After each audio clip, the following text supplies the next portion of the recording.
Hello students, welcome to आईफा classes. आज हम आपको क्लास 10 की जो एक्सरसाइज 9.1 है उसकी कुछ प्रॉब्लम को सॉल्व कराएंगे। देखेंगे कि ऊंचाई दूरी के जो सवाल आते हैं उनको किस तरीके से सॉल्व किया जाता है। आज हम इसमें देखेंगे, मैंने दो क्वेश्चन पहले से लिख रखे हैं। मैंने क्वेश्चन लिखा है, सर्कस का एक कलाकार, कोई सर्कस का कलाकार है, वेग 20 मीटर लंबी डोर पर चल रहा है जो अच्छी तरह से तनी हुई है और भूमि पर सीधे खंभे के शिखर से बंधा हुआ है। यदि भूमि स्तर के साथ डोर द्वारा बनाया गया कोण 30 डिग्री का है तो खंभे की ऊंचाई ज्ञात कीजिए, जैसा कि आकृति में दे रखा है। आकृति में ये दे रखा है, ये आप जान सकते हैं कि ये खंभा है और ये हमारी वो डोर हो गई जो डोर क्या करी है, खंबे के शिखर से और एक जमीन के स्तर से बंधी हुई है और जो ठीक प्रकार से क्या है, तनी हुई है।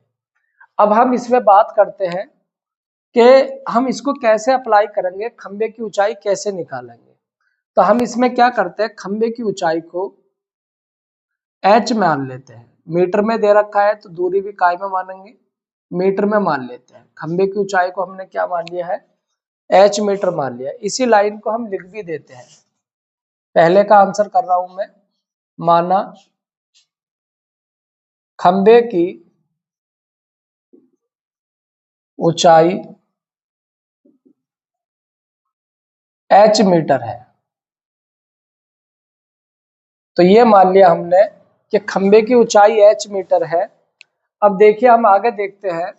अब अगर मैं आपको सीधे शब्दों में कहूं तो मैं ये कहूंगा कि एक रिलेशन है, जो चीज दे रखी है और जो चीज निकालनी है उनके बीच में एक रिलेशन बैठता है, और वो रिलेशन क्या बैठता है वो आपने पहचान लिया तो समझिए आपके लिए क्वेश्चन बहुत आसान हो जाता है। मैंने आपको ट्रिग्नोमेट्री रेशियो में एक फैमिली बताई थी, साइन थीटा, कोस थीटा और टेन थीटा। इसको मैंने कहा था, इसको याद करते, लाल बट्टे कक्का की एक ट्रिक बताई थी, लाल बट्टे कक्का। हम ये देखेंगे कि हमें जो ट्रायंगल दे रखा है हम उसमें कौन कौन सी साइड क्या है। जो सबसे बड़ी भुजा होती है ये 90 डिग्री के सामने वाली जो है उसको कर्ण कहते हैं, और जो हाइट होती है उसको हम लंब कहते हैं, और जिसपे जमीन पर टिके हुए भाग को हम आधार कहते हैं। तो हमें यहाँ क्लियर दिखाई दे रहा है कि हमारा जो रिलेशन बन के आ रहा है वो रिलेशन आ रहा है कर्ण और लंब, लंब और कर्ण का रिलेशन आ रहा है। देख सकते हैं कि लंब निकालना है और कर्ण हमें दे रखा है। तो रिलेशन अगर ये पता चल गया कि किस चीज को निकालना है और किस चीज को दे रखा है, तो उससे आपको ये जो एंगल है या कह सकते हैं हाइट है उसको निकालने में क्या होगी, बहुत आसानी होगी। तो क्लियर दिख गया है हमें कि अब इसे डोर ना मान के हम इसे कर्ण मानेंगे और इसको हाइट को ना मानकर हम इसको लंब मान लेंगे, क्योंकि लंब निकालना है, कर्ण दे रखा है। अब देखिए लंब बटे कर्ण जो है वो साइन में है, किसमें है, साइन में है। तो हम यहां रखेंगे त्रिभुज ए बी सी में। हम त्रिभुज ए बी सी में देख रहे हैं, हमारा जो रिलेशन निकल का आया लंब बटे कर्ण, और लंब बटे कर्ण किसमें है, साइन थीटा में। और साइन थीटा का मान जो दे रखा है, जितने कोण पर झुका है वो थीटा का मान होएगा। लंब हमारा ए बी है और कर्ण हमारा AC है। अब साइन 30 की वैल्यू डाल दो यहां पर। अब देखिए मैं आपको ट्रिग्नोमेट्री टेबल बना देता हूं।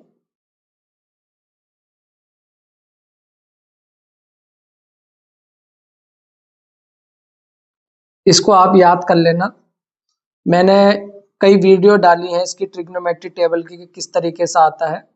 मैं अब शॉर्ट में बताऊंगा, मैं इतनी लंबी बात इसकी उसमें नहीं करूंगा। साइन जीरो का मान 0 होता है, 1/2, 1/√2।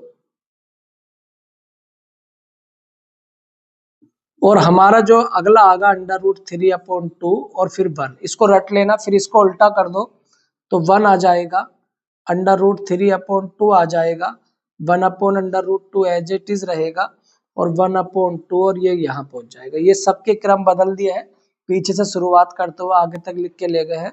अब tan थीटा में इसको इससे डिवाइड करेंगे तो 0 आएगा, इससे ये कट जाएगा, 1/√3 आएगा और फिर हमारा यहाँ पर क्या आ रहा है, रूट से रूट कटा तो 1 आएगा और 2 से 2 कटा तो क्या बचेगा, √3। 0 से जब किसी नंबर को भाग देंगे तो इन्फिनिटी आएगा। इस तरीके से हम sin 30 का मान देखते हैं। sin 30 का मान जो है हमारे पास 1/2 है और AB जो है हमारे पास h, यानी कि AB h है और AC हमारे पास 20 है।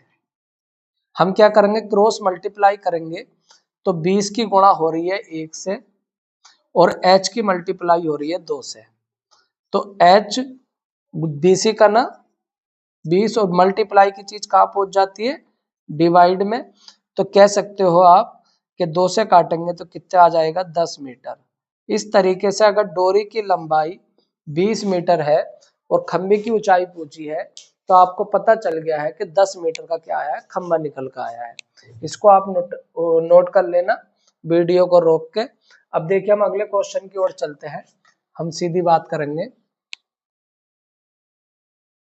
अगले क्वेश्चन में, ये मैंने पहले से ट्रिक लिख दिया इसलिए इसमें ज्यादा समय लगा, अगले क्वेश्चन में हमारा ज्यादा समय नहीं लगेगा। हम अगले क्वेश्चन में भूमि का एक बिंदु से जो मीनार के पाद बिंदु से, अब भूमि के एक बिंदु है जो मीनार का पाद बिंदु है। अब मीनार खड़ी कर दो, इस डायग्राम को मिटा देते हैं, या चलो रहने दो।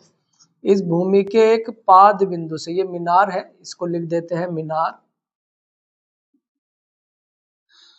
पाद बिंदु से कितने, भूमि के बिंदु से जो मीनार का पाद बिंदु से 30 मीटर की दूरी पर, तो हम 30 मीटर दूर चल जाएंगे, ये चल गए हम 30 मीटर की दूरी पर। तो मीनार के पाद बिंदु से कितने मीटर की दूरी पर, 30 मीटर की दूरी पर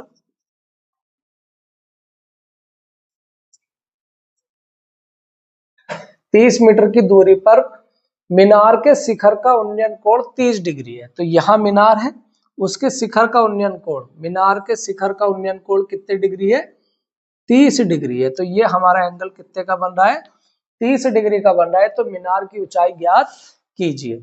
अब ये मीनार माना है, मैं फिर से क्या करूंगा, इसकी ऊंचाई को h मान लूंगा, मीटर में दे रखी है दूरी तो मीटर में ही माननी है। अब देखिए मैं इसका नामकरण करूं तो मैं A, B और C लिख दूंगा। अब मैं ये देखूंगा, मैं पहले माना वाली लाइन, माना, क्वेश्चन दूसरा सोल्व कर रहे हैं, माना मीनार की ऊंचाई h मीटर है, माना मीनार की ऊंचाई h मीटर है। अब हम जो निकालना है और जो दिया है उसमें एक रिश्ता ढूंढेंगे। अब हम ट्रायंगल पे चलेंगे कि ट्रायंगल की कौन कौन सी साइड या कौन कौन सी भुजाएं देख रहे हैं। अब जो सबसे लंबी भुजा है वो कर्ण है, जिसपे त्रिभुज टिका है वो आधार है, और जो निकालना है वो लंब है। यानी कि जो दे रखा है आधार और लंब, ये रिश्ता क्या कहलाता है, हमें पता चल गया है कि लंब और आधार में एक रिश्ता बन रहा है। बस आपने ये पहचान लिया कि किसको क्या दे रखा है और क्या निकालना है, तो क्वेश्चन आपके लिए बहुत इजी हो जाता है। अब देखिए लंब और आधार, लंब बटे आधार, या ये कह दो आधार बटे लंब, दोनों से निकल आएगा, मगर हम लंब बटे आधार से देखें तो हमारा निकल का आ रहा है tan थीटा। तो त्रिभुज ABC में, ABC में देखा, ABC में हमारा आ रहा है लंब बटे आधार, लंब बटे आधार, और किसके बराबर है ये, लंब बटे आधार जो होता है वो tan थीटा के बराबर होता है। थीटा का मान कितना दे रखा है, थीटा का मान 30 डिग्री दे रखा है। लंब कितना हमारे पास AB है, पहले भुजा डाल दो, AB लंब है, और आधार हमारे पास BC है।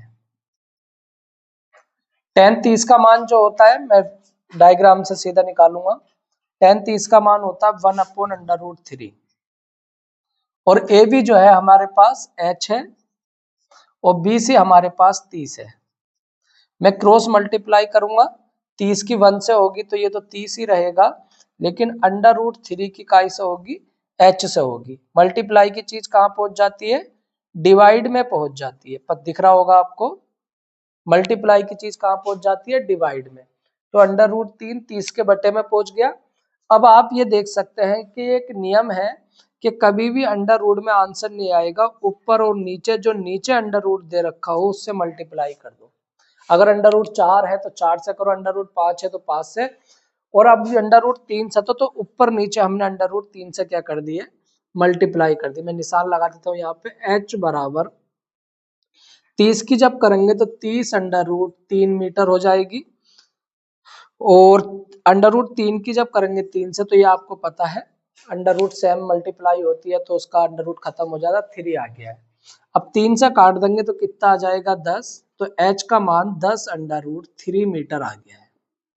अब आप देख सकते हैं h का मान यहाँ पर डाल दो, या मैं एक स्टेप और आगे बढ़ूंगा, अथवा करके मैं 10 मल्टीप्लाई √3 की वैल्यू डाल दूंगा 1.73। तो h बराबर 10 तिया 30 हासिल 3, 10 सत्ते 70 और 3 73 हासिल 7, 10 का ना 10 और 7 17। कितने के बाद पॉइंट है, 2 के बाद है।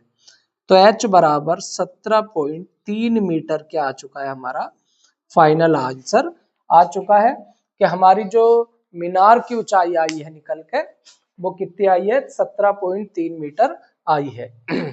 आई होप ये क्वेश्चन आपको बहुत इजीली समझ में आए होंगे। तो हमसे जुड़े रहने के लिए हमारे चैनल को सब्सक्राइब करें, और इसकी जो ट्रिग्नोमेट्री की जो रेशियोज टेबल है वो मैं वीडियो में डाल चुका हूँ, ट्रिग्नोमेट्री रेशियोज टेबल में, तो देख लें। और हमसे बने रहने के लिए हमारे चैनल को सब्सक्राइब करें। Thank you.